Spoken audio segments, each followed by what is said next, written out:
In today's video, I'm going to teach you how to create posts in Meta Business Suite. Start by opening your preferred web browser and searching for Meta Business Suite. In the results, click the official Meta link so you land on the correct dashboard. If you're prompted to sign in, log in using either your Facebook or Instagram account, then choose the page or profile you want to manage. Once you're in, take a quick look at settings. This is a helpful spot to confirm you're working with the right page and connected Instagram account, which prevents posting to the wrong place later. Now, you're ready to create. From the Home tab, or from the Planner or Content section in the left sidebar, click the blue Create Post button. This opens the Composer.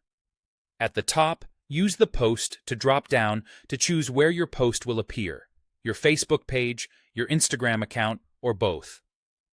Cross-posting can save time, but remember each platform has slightly different best practices. In the Media section, add your visuals. Upload photos or videos from your computer, or pull from the File Manager if you've stored assets there.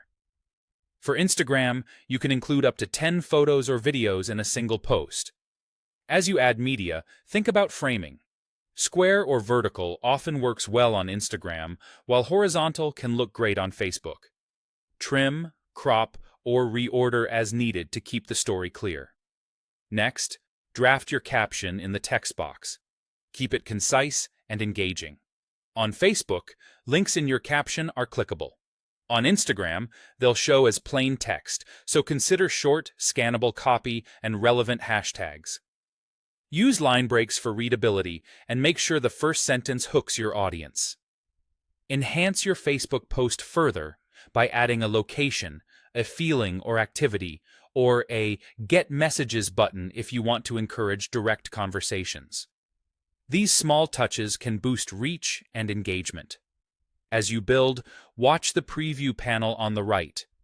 It shows how your post will look on both desktop and mobile feeds, and across Facebook and Instagram. This is the perfect place to catch awkward crops, long text truncation, or formatting issues before you publish. When everything looks good, choose how you want to proceed. To go live immediately, click Publish. If you prefer to plan ahead, toggle Scheduling. Pick a future date and time, and use active times to see when your audience is most likely to engage. Not quite ready? Click Finish later or save as draft so you can revisit and finalize your post when you're set.